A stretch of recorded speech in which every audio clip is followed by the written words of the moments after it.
She doesn't belong in this family. She's my wife.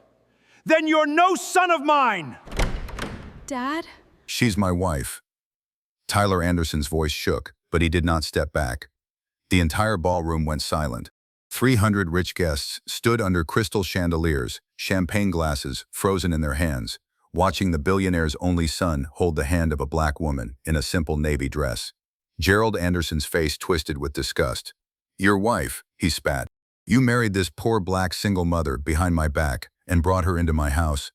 The young woman lowered her eyes for 1 second, but Tyler tightened his grip around her hand. "Yes," Tyler said. "Her name is Patrice, and she is my wife." Gerald pointed a shaking finger at him. "Then you're no son of mine." Gasps moved through the room.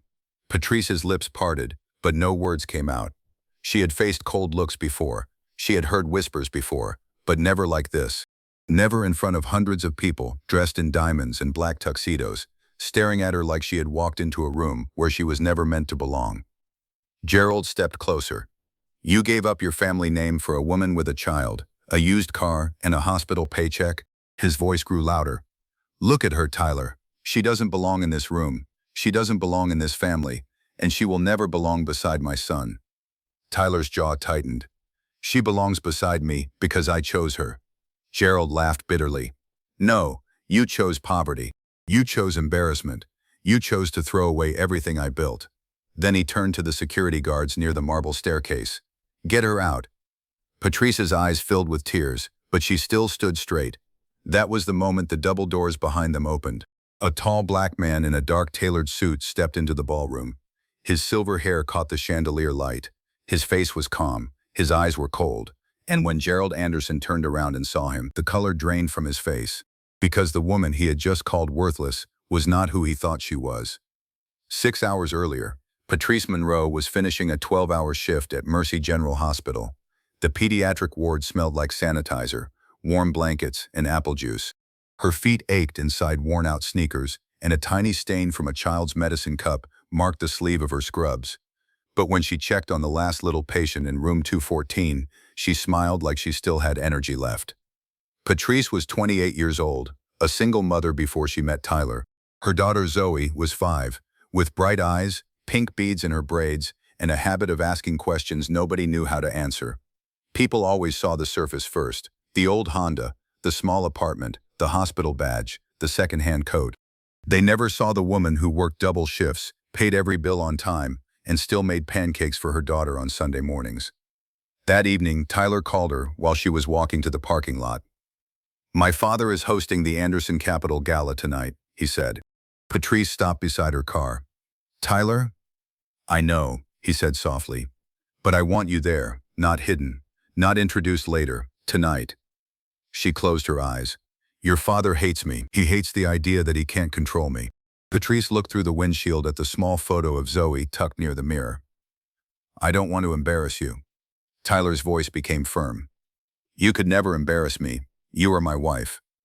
3 months earlier, they had married quietly at a courthouse. No cameras, no luxury venue, just 2 people, 1 promise, and Zoe throwing flower petals from a paper cup. Tyler had wanted to tell his father immediately, but Patrice asked for time. She knew men like Gerald Anderson. Men who measured people by money, last names, and the rooms they could enter without being questioned.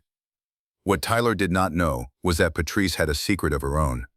Her father was not gone. He was not poor. He was not ordinary. He was General Cornelius Monroe, retired 4-star military commander and chairman of Monroe Global Defense, one of the largest private defense companies in the country. Patrice had not used his name in years. She wanted to build her life without people bowing because of her father's power. She wanted love that saw her, not her family name. So when she walked into Gerald Anderson's mansion that night in a simple navy dress, nobody knew. The Anderson estate looked like a palace: marble floors, white orchids, gold-framed mirrors, a string quartet playing softly near the staircase. Guests moved through the ballroom with champagne and perfect smiles. Then Patrice and Tyler entered together. At first, people only whispered, "Is that her? The nurse? She has a child, doesn't she?" Gerald must be furious. Gerald Anderson stood near the center of the ballroom, wearing a black tuxedo and a smile built for business deals. He was one of the richest men in Connecticut, a billionaire investor who believed his family name was a crown. When he saw Tyler's hand resting protectively on Patrice's back, the smile disappeared. He crossed the ballroom like thunder. "Tyler," he said, his voice low, "what is she doing here?" Tyler stood taller. "She's here with me." Gerald's eyes moved to Patrice. He looked at her dress, her simple earrings, her nervous hands. "I told you this woman was not welcome." Patrice spoke softly. "Mr. Anderson, I'm not here to cause trouble." Gerald's mouth curled. "Trouble? You are trouble. Women like you always are." Tyler stepped forward. "Don't talk to her like that." Gerald looked around at the guests, as if making sure everyone could hear. "You think because you trapped my son with your sad little story and your child, you belong here?" A few guests lowered their eyes. No one stepped in. Patrice swallowed hard. "I never asked Tyler for anything." Gerald laughed. "That is what people like you always say before they take everything." Tyler's face flushed with anger. "Enough." "No," Gerald snapped. "You need to hear this in front of everyone. If you stay with her, you lose your trust fund, your board seat, your inheritance, your apartment, your name." The room went dead quiet. Tyler looked at Patrice. Her eyes were wet, but she gave the smallest shake of her head, as if telling him not to destroy his life for her. But Tyler did not let go.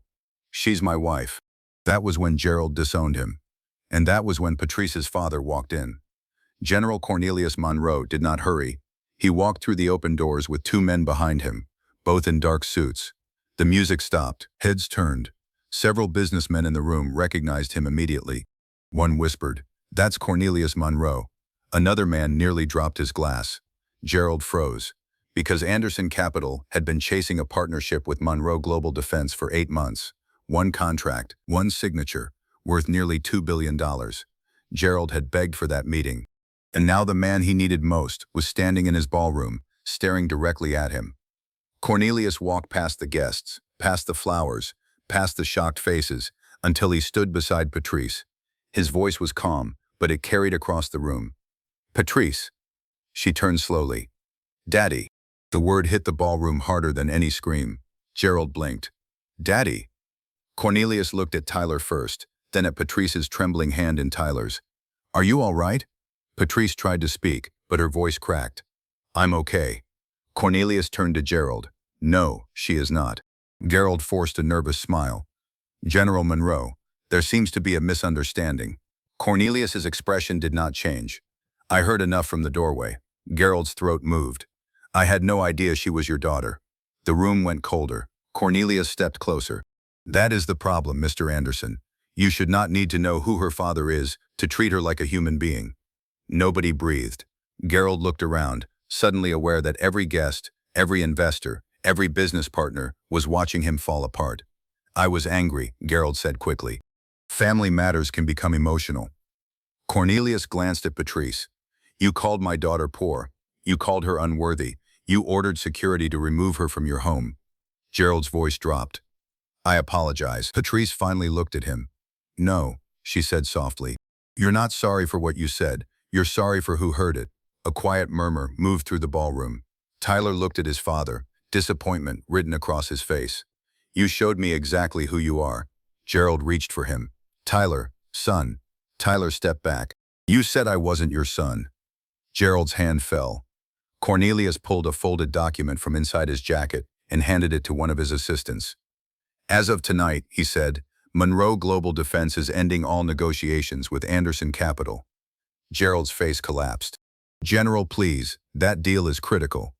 Cornelius nodded. "I know." Then he looked across the ballroom.